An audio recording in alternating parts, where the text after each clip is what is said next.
بسم الله الرحمن الرحيم. الحمد لله نحمده ونستعينه ونستهديه ونسترشده ونعوذ بالله من شرور انفسنا ومن سيئات اعمالنا. من يهد الله فلا مضل له ومن يضلل فلا هادي له. واشهد ان لا اله الا الله وحده لا شريك له ان سيدنا محمدا عبده ورسوله. اللهم صل وسلم وبارك على سيدنا محمد وآل سيدنا محمد كما صليت وسلمت وبارك على سيدنا إبراهيم وعلى آل سيدنا إبراهيم في العالمين إنك حميد مجيد. أما بعد فإن أصدق الحديث كتاب الله وخير الهدي هدي سيدنا محمد صلى الله عليه وآله أن شر الأمور محدثاتها. رحمكم الله. Setelah Al-Quran membagi manusia yang hidup di atas dunia ini menjadi dua golongan di bidang ideologinya, maka umat Islam sejak detik itu selalu menyaksikan kebenaran ayat-ayat dalam kenyataannya, yaitu manusia ini terbagi dua, mukmin dan kafir. Lantas ilmu pengetahuan membahas unsur manakah yang lebih dahulu hidup di atas dunia ini. Kemudian sejarah menjawab, termasuk juga ilmu antropologi menjawab dengan jelas, mengatakan bahwa paham tauhidlah lebih dahulu dari paham-paham ketuhanan lebih dari satu, sampai pada ajaran serba dewa yang dianggapnya suatu penyelewengan disebabkan oleh faktor-faktor ketakutan umat manusia di abad purba itu, dan atau oleh emosi manusia, sampai munculnya paham antropomorfisme atau penjasadan Tuhan, dan timbullah pemahatan-pemahatan patung. Sebab konon kata mereka panca indera kita ini ingin ikut menikmati melihat Tuhannya. Kemudian kesalahan-kesalahan atau penyelewengan itu menarik kesalahan-kesalahan dan penyelewengan yang lain, sampai datangnya generasi penganut kepercayaan takhayul bahwa ada manusia melawan Tuhan, sebab Tuhan sudah dijasadkan. Asosiasi manusia dan pikirannya sudah melihat Tuhan ini berjasad seperti yang di patung ini, maka timbullah suatu dongeng-dongeng tentang kepahlawanan manusia yang disisipkan di dalam salah satu kitab agama, yaitu bahwa manusia pernah melawan Tuhan yang mencuri atau mengambil api dari dunia ini. Kemudian diadakanlah suatu perlawanan, pergumulan, sampai Tuhan itu kalah dan api itu dikembalikan ke dunia. Konon katanya Tuhan mau menyiksa umat manusia supaya kita tidak bisa masak. Paham seperti itu berkembang terus sampai ke zaman sekarang. Dan paham tadi itu ada dalam Taurat yang masuk di dalam kitab yang dikatakan Bible di abad terakhir. Sudah barang tentu kekufuran itu tidak mau disalahkan, apalagi dikalahkan. Paham kekufuran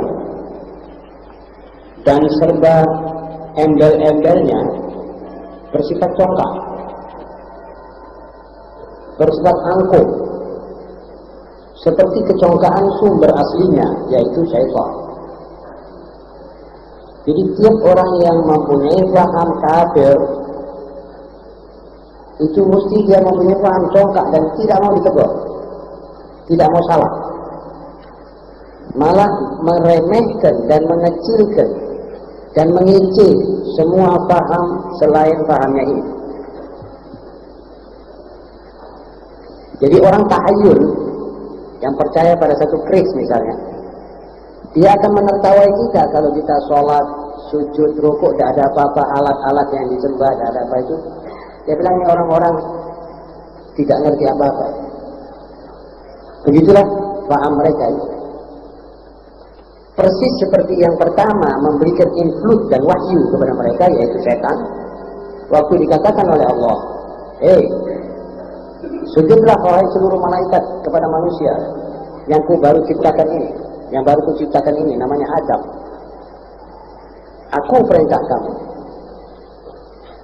Muncul Iblis mengatakan, A'udzu billahi minasyaitonir rajim, lam akun li asjuda li basharin khalaqtahu min salsalin min hama'in masnun.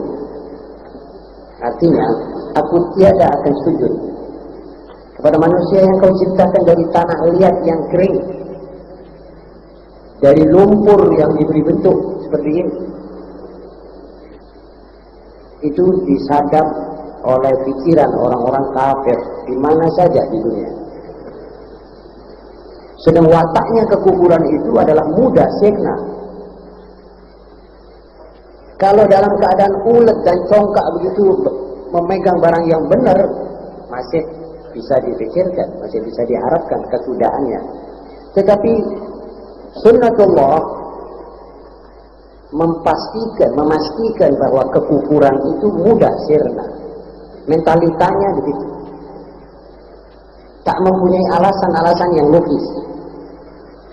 Tak punya pengaruh rohani yang mendalam. Dan tidak akan diterima oleh rasio yang sehat apabila umat manusia sudah tinggi pengetahuannya. Karena itu, keadaan sekarang ini orang-orang yang intelek, yang super intelek, sudah tidak bisa menerima dan tidak bisa mencari kecuali Islam. Jika sudah begitu keadaannya yang asli, maka penganut kekufuran akan mendapat wahyu syaitan untuk lebih ulet mempertahankannya dengan mempergunakan cara-cara serba cara yang keji, yang tidak pantas, yang biadab sekalipun. Itu wahyunya syaitan kepada mereka. Timbul orang-orang seperti Paulus mengatakan bahwa kebohongan itu kalau untuk menyebarkan agama kenapa dilarang? Harus bohong, tidak apa. Timbul Machiavelli. Segala cara dihalalkan untuk mencapai tujuan. Jadi Anda boleh berbuat segala-galanya untuk mencapai tujuan. Jadi kalau mau kaya misalnya, itu tujuanmu, kamu boleh merampok, kamu boleh riba, kamu boleh macam-macam. Kamu boleh bikin uang palsu, asal kamu cepat jadi kaya. Ini tujuan-tujuan Machiavelli. Ini juga dipakai sebagai landasan ide daripada mereka itu. Kalau perlu tipu, paksaan, suap-suapan.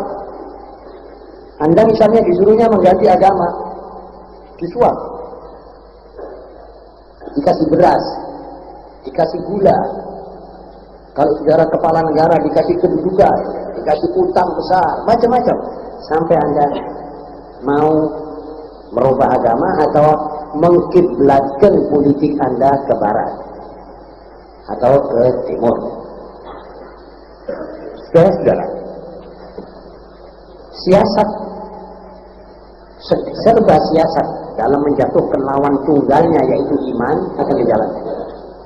Jadi orang-orang barat sekarang yang kafir maupun orang-orang timur dari komunis serba jenis yang kafir, itu mereka sekarang menjalankan segala siasat untuk memusnahkan iman di atas bumi ini. Memang mereka tidak akan bisa itu, mustahil. Tetapi toh mereka jalankan dengan penuh kegigihan dan penuh kelihayan, kelician. dijalankan terus. Saudara-saudara, memang Allah Subhanahu wa taala seakan-akan supaya menguji sampai di mana keuletan umat Muhammad sallallahu alaihi wasallam. Umat yang penghabisan di dunia ini memegang iman dan tauhid. Penghabisan umat yang menerima wahyu berisi intinya tauhid dan intinya syariat yang dalam nabi-nabi dulu sampai sekarang intinya adalah yang kita terima sekarang. Ini umat diuji oleh Allah. Wa sadaqallahu al-azim wa liyumahhisallahu alladhina amanu wa yamhaqal kafirin. Dan demi Allah menguji batin dan lahirnya orang-orang yang beriman ini. Namun pada ronde penghabisannya akan mensirnakan al-kafirin. Begitu janji Allah. Tapi sayang, itu tadinya maksudnya agar kita lebih mawas diri, lebih hati-hati memegang dan menjalankan syariat dan ajaran dan sunnah Nabi Muhammad SAW, dan lebih gigih menempatkan diri di belakang saf dan konvoi rombongan para nabi-nabi yang disudahi atau dipimpin dengan Nabi Muhammad SAW. Termasuk juga Isa alaihissalam dalam rombongan itu. Kita diuji supaya kita tetap di belakang para nabi. Jangan genjak, jangan ke kanan, jangan ke kiri. Ma'asyiral muslimin, dari itu kita juga mengimankan agama dan kitabnya Nabi Isa alaihissalam. Tetapi kitab Paulus tidak sama sekali. Kita mengimankan agamanya Isa alaihissalam, bukan agama gereja sekarang. Kalau agamanya Nabi Allah Isa, waktu Isa datang mengatakan kepada para manusia, imanlah kepada Allah. Tugasku adalah menyampaikan berita baik untukmu bahwa akan ada seorang Nabi sesudah aku bernama Ahmad. Itu tugas Isa. Dan Isa sebagai saudara dari Nabi Muhammad SAW, kita imankan. Jadi bukan Isanya kaum Katolik, bukan Isanya kaum Protestan, dan bukan Isanya gereja. Ma'asyiral muslimin, akhirnya kafir dan kekufuran ini akan ngamuk, akan kalap, atau akan murah tangannya apabila Islam dan syariatnya diterapkan. Jadi kalau di satu tempat Islam ini mau diterapkan, sampai kita ini bahwa kafir akan ngamuk. Sebenarnya begitu tradisi, ini tradisional. Saya turunkan diktat ini supaya kita sedikit membuka pikiran tentang adanya iman dan kufur. Sehingga nanti kita akan melihat dunia ini berjalan sebetulnya persis sebagai totoan Allah dan menurut ayat-ayat Al-Quran. Yang dijanjikan itu sudah berjalan sekarang. Saudara-saudara, karena itu saya minta perhatian saudara-saudara. Jadi kekufuran akan tetap licik, tidak mau mempelajari Islam. Coba mereka bisa mempelajari segala-galanya, tetapi Islam tidak mau dipelajari.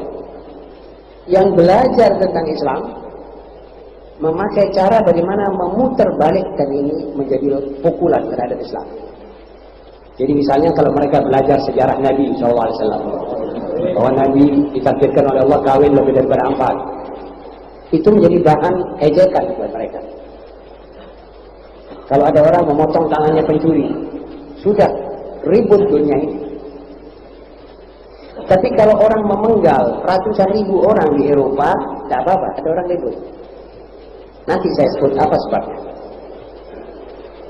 Saudara-saudara, jadi kalau mendengar negara mulai mau mendasarkan Islam, maka lincak-lincaklah semua kaum kafir di muka dunia ini. Semua trompetnya disebul, tiup. Semua persnya, semua kantor-kantor beritanya mencaci, mengejek, bahkan kadang-kadang mengancam akan mempergunakan kekuatan fisik. So, mereka memang digampangkan oleh Allah, duitnya banyak, ahli-ahlinya banyak, kedudukannya di dunia cukup baik sekarang. Itu semuanya untuk menguji umat terakhir ini sampai di mana gagasannya. Lihat, saya perlihatkan lawanmu begini, kamu kemana? Menyerah kepada lawan atau semakin tekun bertakarrub kepadaku?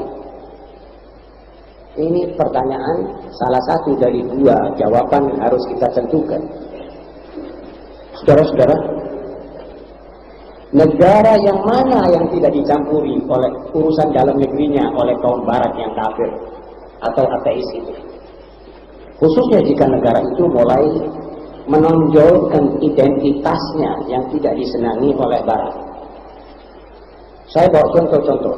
Tahun 1921 Inggris menjajah Adan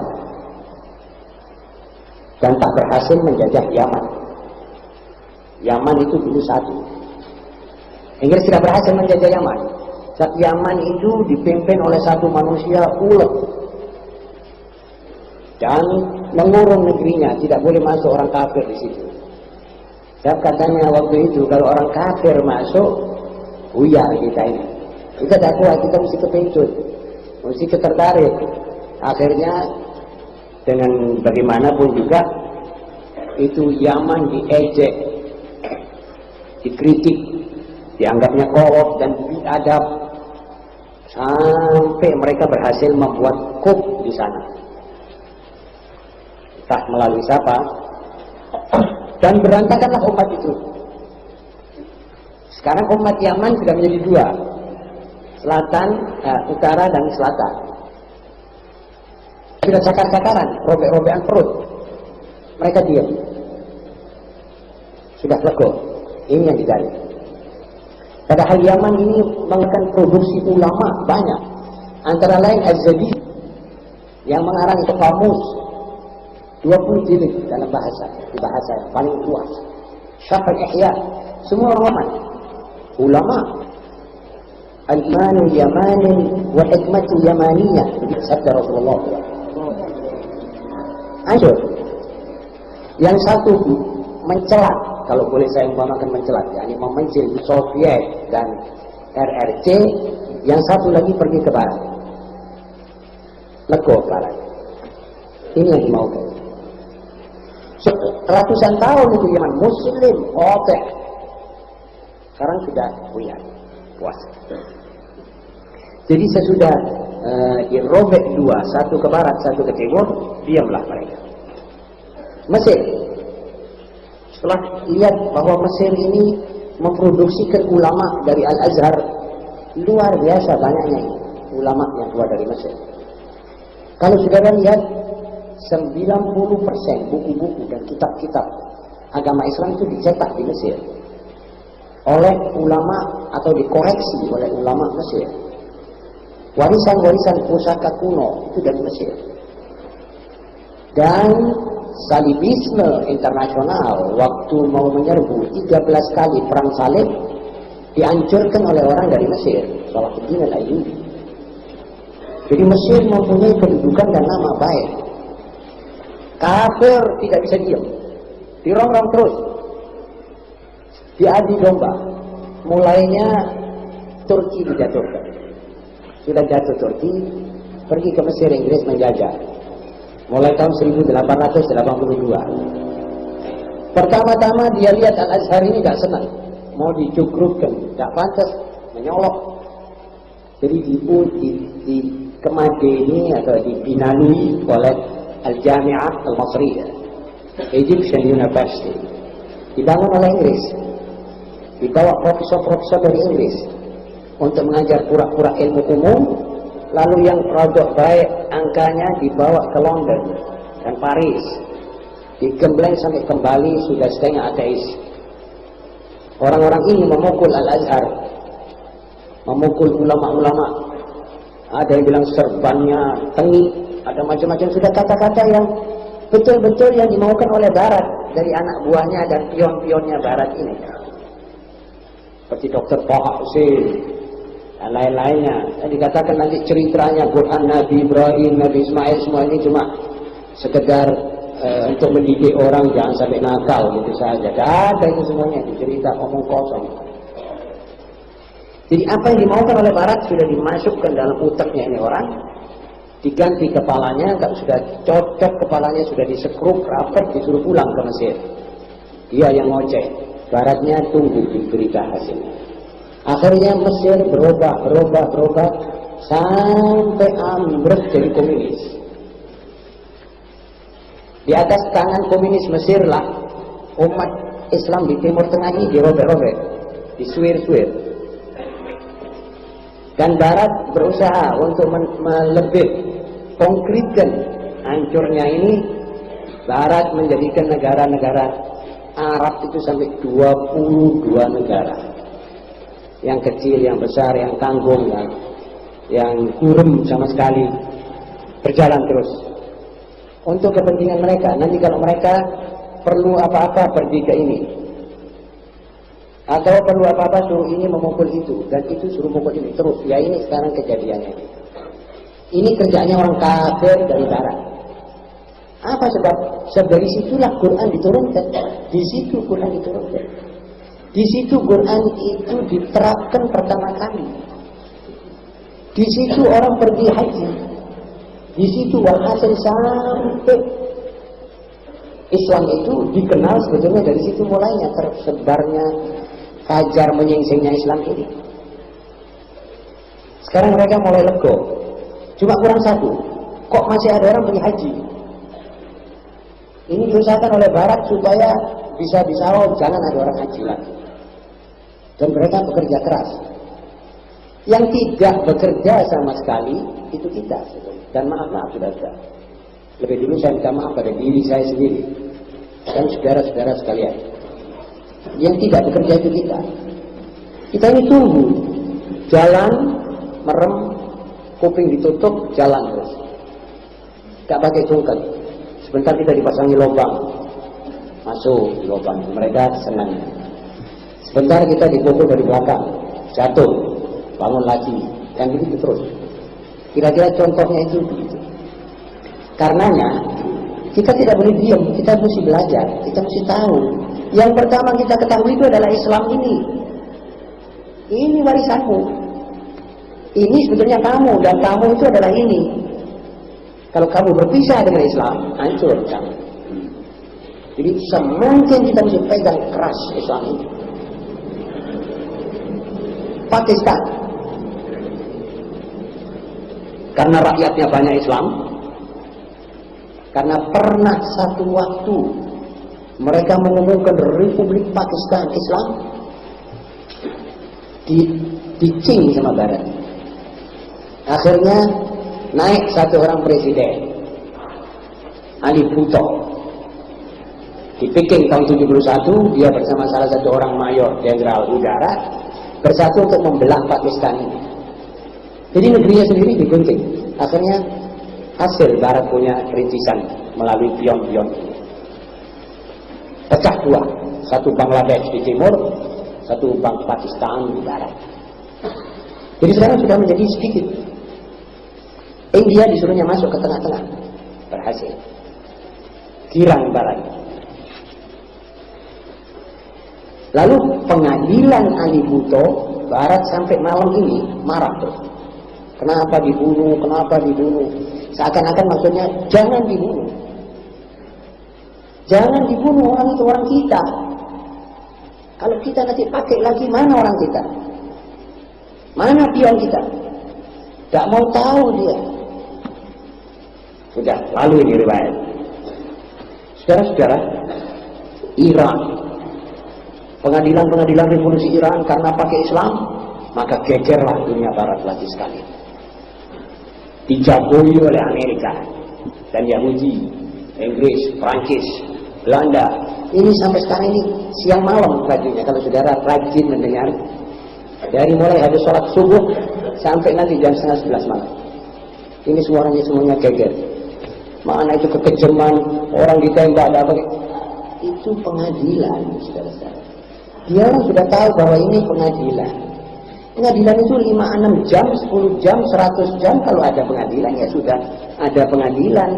Dan hukumnya mereka punya hukum. Apalagi mereka bilang dasarnya hukum Allah. Sudah, kita jangan ikut campur mestinya. Tapi enggak, bukan soal itu. Tapi ada Islamnya ini. Mereka gak betah. Sedang yang orang-orang ini bekas orang-orang CIA dan diakui. Bekerjanya ini Syah selama 37 tahun untuk kepentingan Amerika. Pensinya disadap, hasil negerinya mati, gak bergerak. Amerika yang kaya raya. Pensi diberi dulu sampai lebih dari $2, dijual di sana 11 puluhan tahun. Dan akhirnya masalah sudah Islam, Barat marah. Kenapa ada Islam? Masyarakat muslimin, kalau ada orang seperti Hasan al-Banna dibunuh, kalau ada orang seperti Ahmadu Bello dan Abu Bakar Tapewa Balewa dibunuh oleh CIA, itu dunia Barat diam. Persnya ini diam, bungkem, tidak bertuak-tuak. Sebabnya dibunuh ini tokoh-tokoh Islam. Tidak apa-apa. Indonesia pun tidak luput dari kecaman Barat. Sebentar dia bilang, mana hak asasi manusia di sini? Tidak ada hak asasi manusia. Sampai diancam perkara utang dan apa. Akhirnya setelah tahanan-tahanan PKI kita keluarkan, diam. Jadi kita ini mesti menurut apa yang dia punya mau. Keadilan dan pengadilan itu harus adalah Barat. Timur tidak punya keadilan, tidak punya peradaban, tidak punya apa, harus ikut kami. Caranya itu mesti menurut kami. Kalau perlu jangan dilaksanakan hukuman yang sudah kamu jatuhkan. Begitu maksudnya Barat. Masyarakat muslimin, kebiadaban yang mereka lakukan harus kita anggap kepahlawanan. Jadi mesti kita anggap kepahlawanan. Inkuisisi gereja 200-300 tahun, inkuisisi gereja itu. Mereka kok tidak malu, tidak menoleh ke masalah-masalah dalam mereka. Revolusi Prancis itu tidak pakai salah, tidak pakai mahkamah seperti di Iran, seperti di Pakistan, seperti di dunia-dunia luar Islam. Itu tidak pakai mahkamah, dituduh saja, terus disuruh tunduk ini, rokok di bawah geluting itu, dijatuhkan itu lating misalnya, del lehernya orang. 500.000 lebih. Kok tidak ada orang bilang ini biadab? Malah anak-anak SMA, SMP kita, bangsa Indonesia suruh belajar revolusi Prancis. Ini revolusi paling besar di dunia dan akhirat.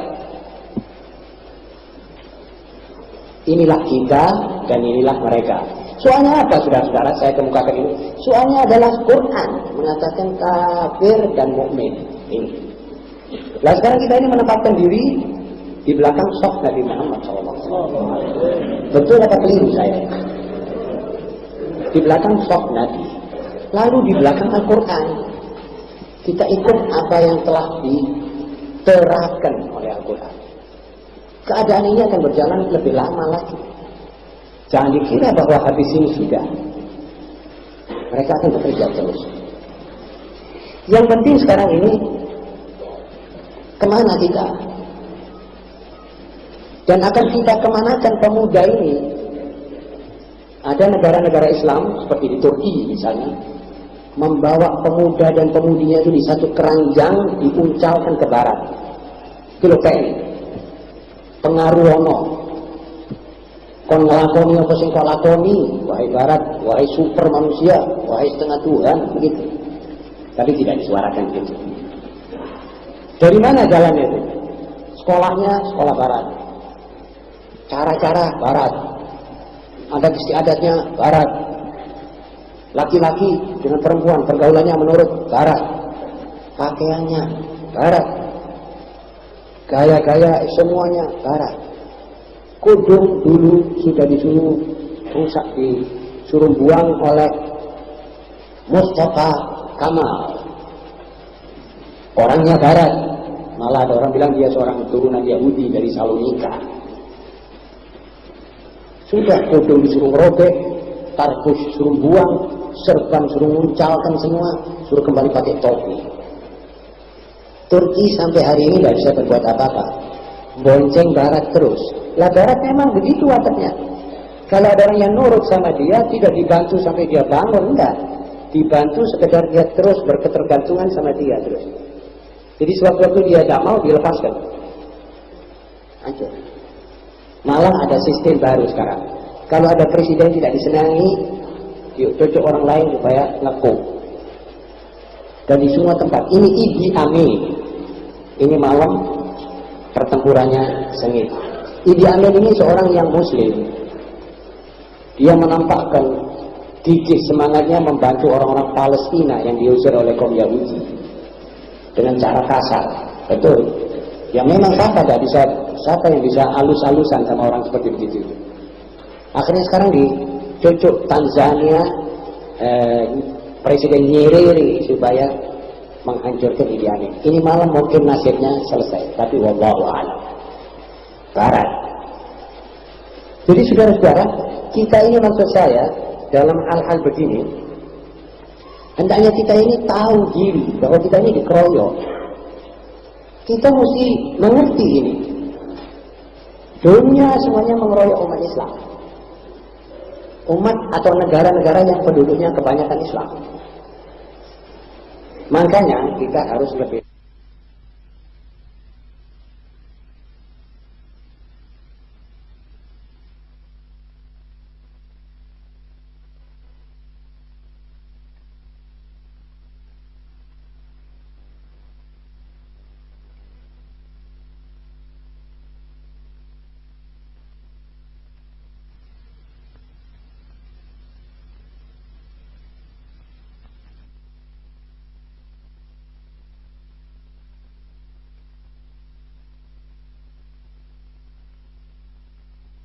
mendatang. Dan supaya penyakit lata-lataan kita niru barat, pergaulan barat, sekolah-sekolah ala barat, apa ini supaya sudah mari kita marahi. So kita niru lawan yang memancing kita untuk masuk ke situ, kita ya seperti tadi kita ditutup telinga, mata, jalan, gak pakai tungket. Sebentar-sebentar mereka dalam perjalanan kita ini gali lubang, kita masuk. Dicerungkakkan kita jatuh. Tidak ada kekuatan. Kita tidak punya kekuatan. Kekuatan apa? Ekonomi. Ekonomi sudah disedot sama barat, dibeli semua. Saudara-saudara, tapi sebaliknya kalau nanti ada orang-orang yang cerdas dari umat Islam, nanti dia bilang pasaran bersama umat Islam. Kelihatan kan barat nanti nangis. Semua hasil itu di tangan umat Islam, umat Timur ini. Apalagi setelah penyair unggul mereka namanya Kipling, ya ini pernah berkata bahwa Barat adalah Barat, Timur adalah Timur, tidak bisa ketemu, begitu. Jadi sudah divonis bahwa kita ini bukan mereka, mereka bukan kita. Ingat di pengajian yang baru lalu saya bilang, dulu saya ingat ada beberapa tempat tidak boleh orang Indonesia Inlander masuk di sini. Inlander itu kata-kata yang merendah, bangsa pribumi atau yang apa dibilang? Ya tapi maksudnya itu menghina, mengejek. Tempat restoran ini tidak boleh Inlander masuk. Tempat pemandian ini tidak boleh Inlander masuk. Saya masih ingat. Dan orang-orang yang tua seperti saya masih ingat. Ada beberapa gedung tinggi tidak boleh orang selain orang Eropa saja. Jadi sudah negeri kita dijajah, hati kita ini tidak diambil, hati kita malah dihina. Itu Barat. Nah, saudara muslimin, pokoknya kita kembali menyegerakan Islam kita. Saat kita ini kalau tidak pakai Islam, ya terus diginikan. Karenanya kita harus menguatkan iman, mengamalkan. Dan jangan ada orang yang tidak mengerti apa itu Islam, saudara-saudara. Kita harus belajar. Kalau perlu saudara ini begini umurnya tanpa memandang umur berapa, tahun berapa saudara lahir, semua kita ini tidak mengikuti Barat lagi sekarang. Mari kita belajar. Kita perlu belajar usul. Kita perlu belajar fiqh. Kita perlu belajar tafsir. Ayo. Belajar. Jangan berhenti. Sampai saudara ini sebelumnya meninggal dunia sudah menjadi orang alim. Tidak-tidaknya mengerti Apa itu agama Islam yang dibawa oleh Nabi Muhammad SAW? Itulah rahasia dari firman Allah, wala tamutunna illa wa antum muslimun. Bukan maksudnya jangan kamu mati melainkan kamu dalam keadaan Islam yang cuma asyhadu an la ilaha illallah wa asyhadu anna muhammadar rasulullah. Toh, tak cukup itu. Wala tamutunna illa wa antum muslimun dalam arti kata buwasan, pengertian yang dalam tentang Islam.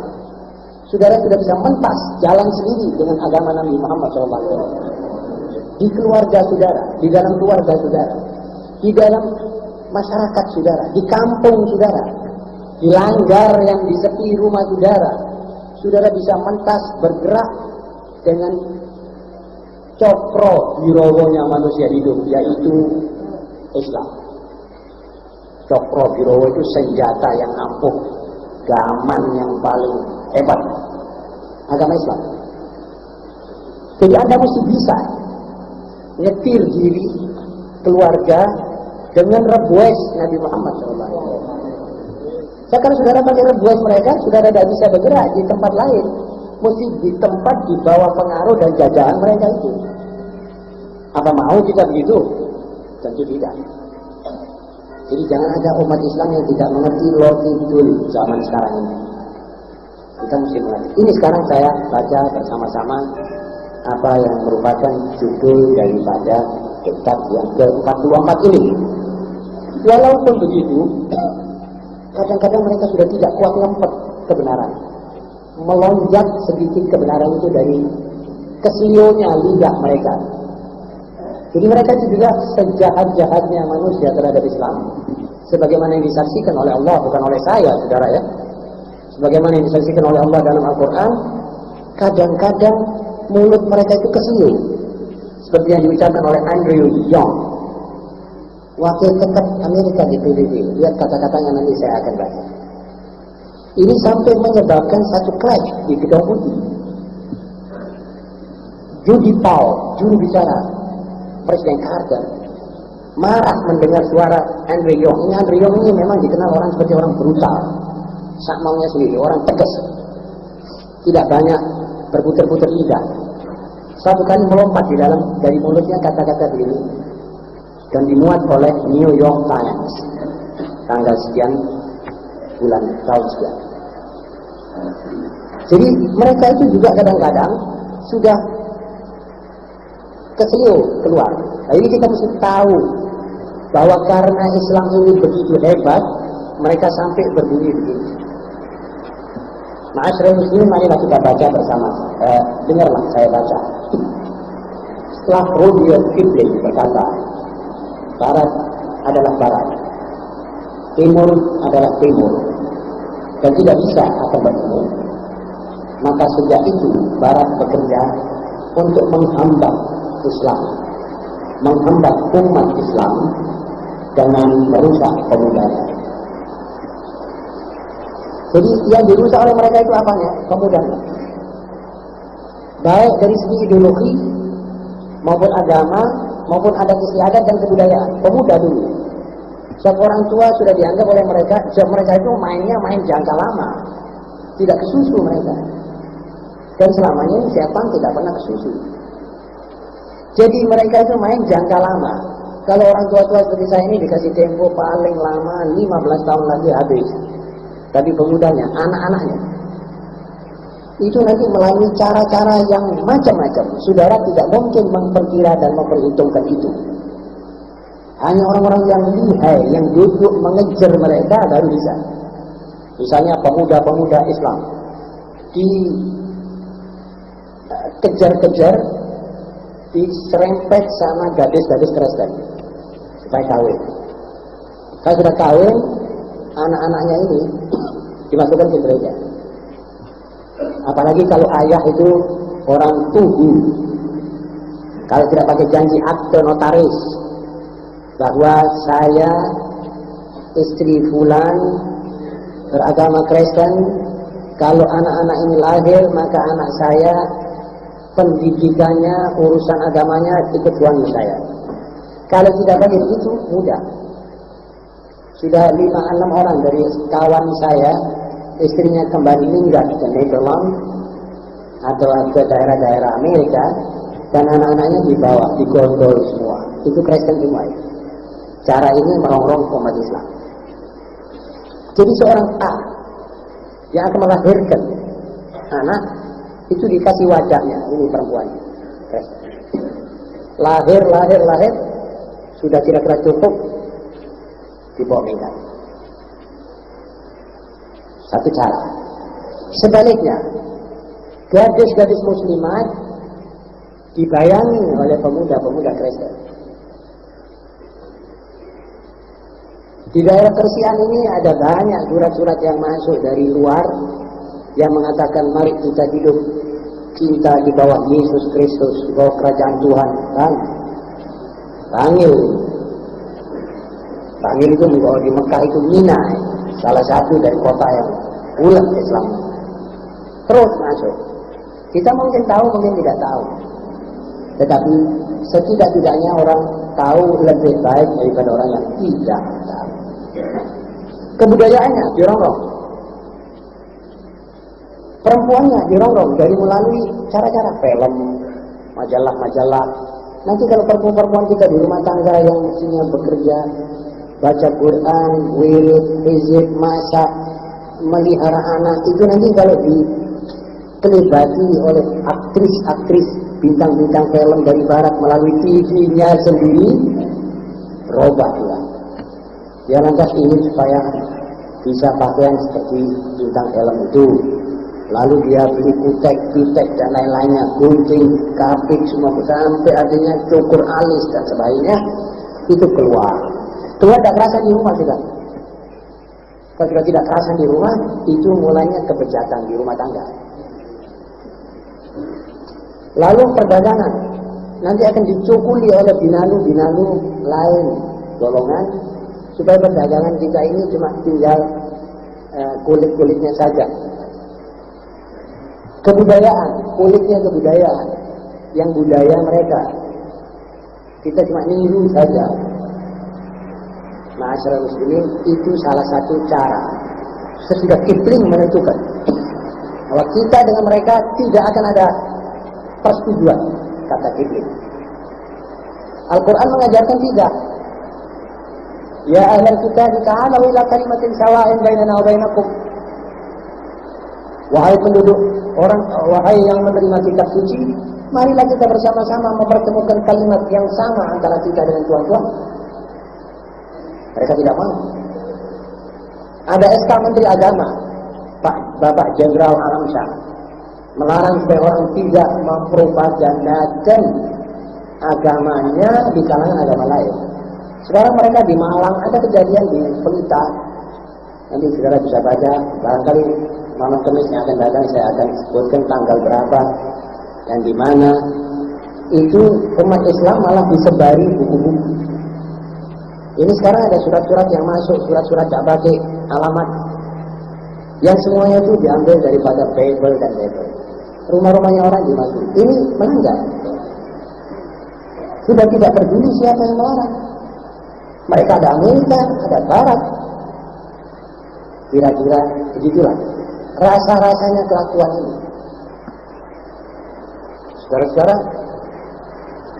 walau kenyataannya, supaya kita tidak kecil hati, kenyataannya di dunia Islam ini, di seluruh pelosok dunia Islam, terdapat hati pemuda-pemuda yang berdebar-debar, pena-pena yang siap untuk menutup mulut kebatilan, lidah-lidah yang fasih yang sanggup menyerukan kebenaran, dan lengan-lengan keker yang sanggup membantu untuk menghilangkan mungkar. Di mana-mana dunia Islam terdapat pemuda yang menunggu kesempatan untuk menjadi perintis jalan. Bagaimana mereka membantu memenangkan kebenaran. Namun sayang, kaki mereka terbelenggu. Mereka itu miskin, tak berdaya, dikejar-kejar oleh serba tontonan, dan di lain pihak mereka diperangi di mana-mana. Sebenarnya itu adalah suatu tragedi. Jadi bukan tidak ada pemuda muslim yang sudah sadar, bukan tidak ada orang yang tidak mengerti kewajibannya dari pemuda muslim. Tidak ada tahu pemuda umat Islam ini semuanya mengerti apa kewajibannya, tapi tidak bisa berbuat. Kakinya terbelenggu. Dia sendiri dikejar-kejar oleh tontonan-tontonan, oleh mobil-mobil unik yang keliling. Jangan ketinggalan, nanti malam ada film barat yang bernama ini, seru, serem, dan lain-lain. Dikejar terus oleh itu. Tapi sebenarnya kalau mereka dikasih waktu yang cukup untuk mengheningkan pikirannya dan membeningkan tekadnya, maka pemuda muslim sanggup menghilangkan mungkarnya. Dan sayang juga, kesempatan untuk itu belum ada. Jadi pemuda muslim ini atau pemudi muslimat cuma sekedar sebagai orang yang tahu tetapi tidak bisa berbuat. Sebagai orang yang sudah melek, tapi tangannya diikat oleh maling. Sudah diikat dulu. Melek, tahu ini maling mengambil barangnya, tetapi sayang kata dia, saya masih terikat. Mudah-mudahan itu ikatan bisa lepas secepatnya. Itu adalah aral terbesar yang menahan luapan pasangnya Islam. Kata Jenderal Moshe Dayan daripada Israel, Yahudi, dia bilang kami tidak akan kasih kesempatan umat Islam bangun lagi. Jadi sesudah mereka dipukul tahun 67, kata Dayan, 4 tahun lagi belum tentu orang Arab bisa menarik nafas dan kembali kuat lagi. Sebelum 4 tahun kami pukul lagi. Sebelum lagi kita pukul lagi terus. Jadi lemah terus. Wa makaru wa makarallah. Wallahu khairul makirin. Jadi mereka punya rencana itu begitu. Itu paling baiknya rencana itu. Saudara-saudara yang terhormat, tetapi persoalan di atas hendaknya menjadi bahan renungan pemerintah dan negara-negara Islam dan menjadi objek dakwah. Jadi tiap mubaligh bicara harus menyangkut masalah ini. Apa kewajibanmu wahai pemuda muslim sekarang? Apa tugasmu menghadapi zaman seperti sekarang? Itu tiap mubaligh. Dan saudara dimanapun juga harus membicarakan persoalan seperti ini. Karena itu kita harus bersatu dalam tekad mengarahkan ini umat ke satu tempat yang lebih tinggi, lebih mulia, lebih terhormat. Tiap dai dan pemimpin Islam untuk mendapatkan perbaikan dan pengobatan seluruhnya. Seperti itu. Karena tiap pemerintah dan masyarakat Islam akan dapat manfaat sebesar-besarnya dari tenaga-tenaga pemuda Islam itu. Begitu kata Hadratul Syekh Al-Allamah Abul Hasan An-Nadwi dari India. Jadi salah satu ulama India katanya. Saudara-saudara, jangan ragu lagi bahwa pemerintah Islam di mana-mana akan untung kalau pemudanya sedar, akan membantu menyadarkan ini dunia, dan hanya pemuda Islamlah yang akan pro kepada pemerintahnya. Kalau pemuda lain sudah jelas pro Amerika dan pro Barat, hanya kita yang akan pro kepada pemerintah dan kepada negara yang kita duduki ini. Lain-lain pemuda tidak mungkin mempunyai loyalitas kepada tanah dan airnya. Buktinya PKI dan pemuda rakyat akan menjual ini negara kepada PT. Betul? Kalau tidak luput tahun 65 ini sudah jadi PT. Dan pemuda-pemuda yang lain akan pro Nederland, Inggris, Prancis. Dan dari situ nafas dan inspirasinya. Sebenarnya pemuda muslimlah yang akan pro kepada Islam dan kepada negara di mana dia hidup. Tapi sayang, Barat mengelabui pemerintah-pemerintah ini sampai yang dimusuhi adalah pemuda muslim. Sayang, Barat begitu lihai, corong-corongnya sampai yang ditemuk dan yang dihajar adalah ulama-ulama Islam. Tapi tidak apa-apa, saudara. Ini semua adalah sekedar supaya Allah Taala liyabluwahum ayyuhum ahsanu amala. Supaya kami diuji oleh Allah. Kita umat Islam diuji, tidak apa-apa. Mari kita yang sabar, yang teguh, yang teguh, yang kuat. Ma'asyiral muslimin rahimakumullah. Yang kedua, Andrew Young, wakil tetap Amerika di PBB, mengatakan sebagai berikut.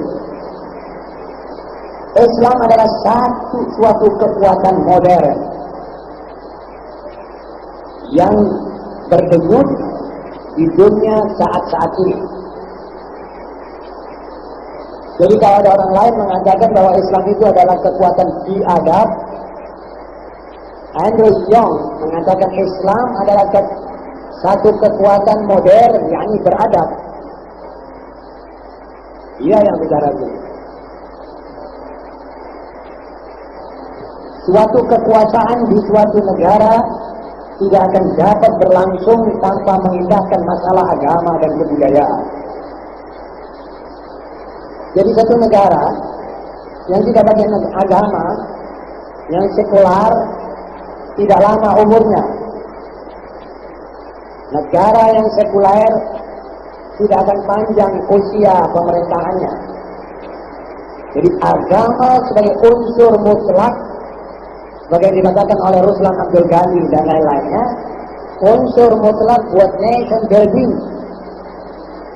Kalau ada agama, hancur. Dan nyatanya waktu Islam mengalami surut, negara mengalami korupsi, mengalami macam-macam. Jangan memungkiri sesuatu yang sudah jelas dan tegas.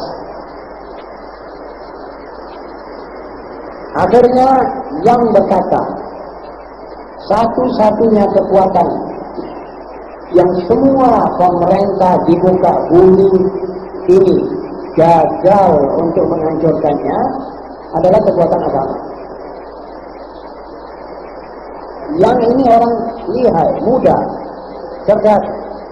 Dengan satu-satunya kekuatan di dunia yang semua negara kepingin menghancurkan gak bisa adalah agama. Soviet itu adalah embahnya komunis.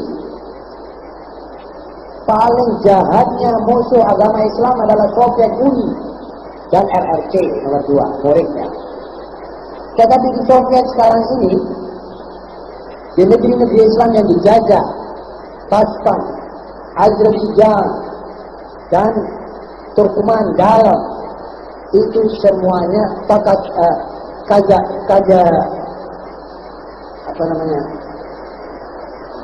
Republik apa itu namanya? Kazakhstan. Itu umat Islam masih kuat di situ. Islam masih berkembang terus. Walaupun mereka pura-pura duduk di masjid, gak ada apa-apa, tapi anak-anaknya di rumah diajar.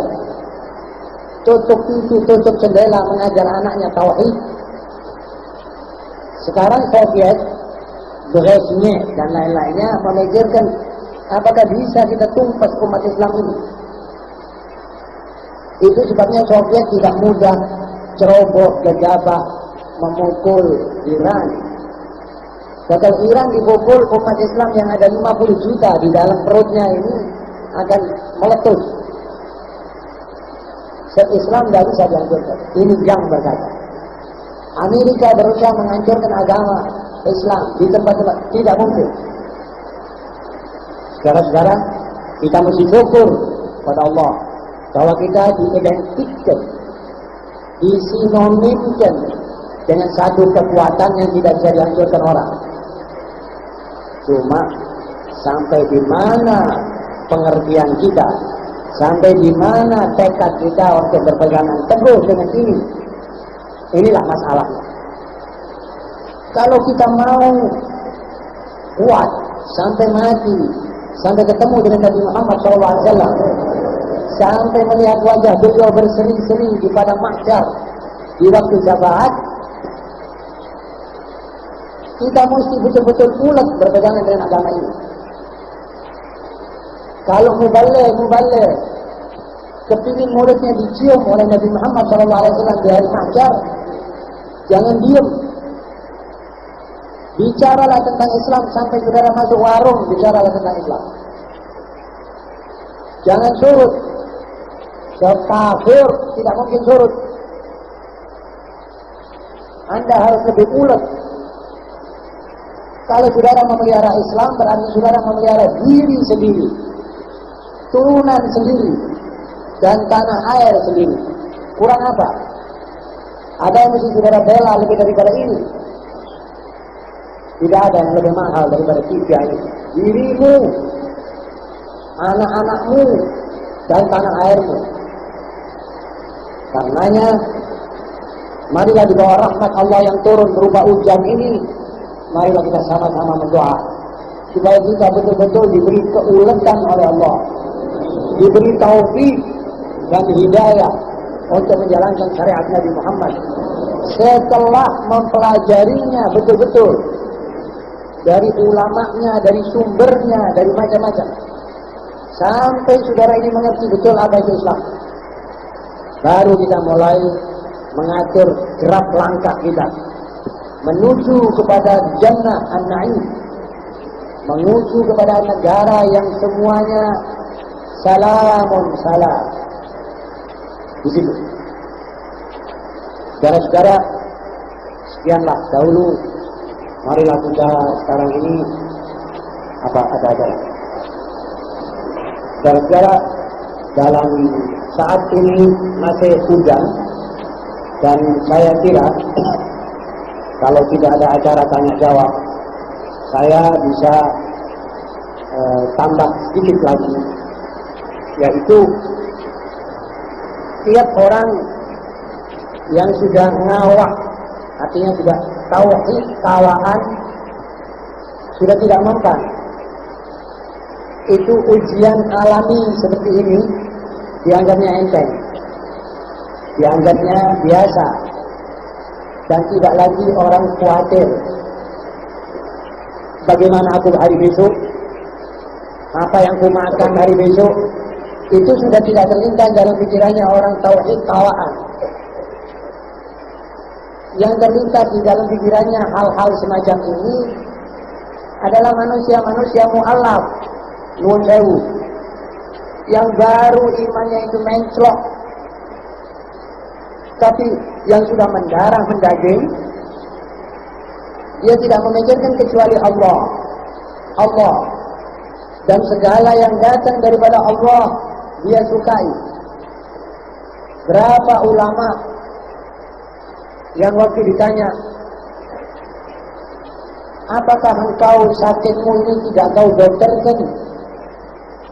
Kata dia, saya yakin bahwa sakit ini dari kekasihku, yaitu Allah. Dan segala yang dilakukan oleh Allah saya suka. Kalau Allah suka saya sakit, saya sakit. Kemiskinanku ini dari Allah, karena dia suka melihat aku miskin, saya senang. Saya tidak ragu dan saya tidak khawatir, tidak berdebar hati saya. Pagi saya keluar mencari, kembali tengah hari secukupnya saya makan. Sisa waktu saya akan jalankan ibadah. Ini tauhid kawaan. Kalau kita bicara sama dia di zaman ini, kita pasti akan ngejek dia. Lari kompon yang mati, oh mau anak riko. Lari kompon yang mati, dulu omah.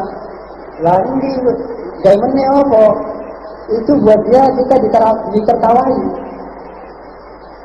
Apalagi mereka melihat orang yang asyik berkecimpung di dalam soal dunia dan keduniaan, mereka malah menganggap seperti anak kecil main neker, ngobok-ngobok got, tak peduli. Dia orang menganggap kita ini orang tidak begitu dewasa. Begitu kira-kira mereka melihat kita. Tetapi kita kalau sudah menjalani mereka, kita menjalani suluk mereka, kita akan sampai kepada paham itu. Dan tidak lama, kalau saudara memang mantap, maka kita semuanya akan sampai ke situ. Dan inilah yang dikatakan kebahagiaan di dunia. Manusia yang tidak diributi oleh masalah-masalah teretek bengek. Manusia yang tidak diributi oleh masalah sesuap nasi. Dan dia anggap bahwa sesuap nasi adalah biasa. Tidak ada orang kehilangan sesuap nasinya. Begitu iman dan tauhid. Kita belajar tauhid mulai hal-hal semacam ini. Kemudian belajar syariat. Apa sumber syariat kita ini? Dari mana ini hukum datang? Sampai kita matang. Kemudian kita belajar Quran dan tafsirnya. Belajar membacanya dengan tajwid. Nanti kita punya aspirasi ini lain. Kita punya inspirasi berubah menjadi inspirasi yang bening dan kuat. Dan inilah sebenarnya kebahagiaan di dunia, saudara-saudara. Ma'asyiral muslimin, rahimakumullah. Sebagai penutup, jangan lupa kita bangun malam. Jangan lupa kita berada terus dalam wudu. Kalau batal air sembahyang, ganti air wudu baru. Dalam keadaan begini, itulah salah satu keprihatinan. Kita harus malam itu jangan lupa, biar setengah jam, biar 10 menit. Katakan saja saudara jaga malam, pergi ke kamar mandi, wudu, sholat rakaatain, terus tidur lagi. Cukup. Nanti saudara akan lihat bagaimana hasilnya. Apalagi saya kira doanya sudah ada di tangan saudara, betul? Tinggal kita sama-sama amalkannya. Jadi inilah pesanan saya terakhir. Penutup, mari kita bersama-sama membaca doa. Ya Rabbana karamna bi'annana karamna wa'annana karamna lana ashrafna atub alayna tawbah faghfir li kulli hawbah واغفر لنا العراضي وآبد الراضي واغفر لوالدينا ربي ومولودينا والآل والإخوان سائر الخلان وكل ذي محبة أو سيرة أو صحبة والمسلمين أجمعين ربي أسمع فضلا وجودا منا لا باكتساب منا علم وفاق كل الجود صلى وسلم ربي عليه عز الحب وآله وصحبه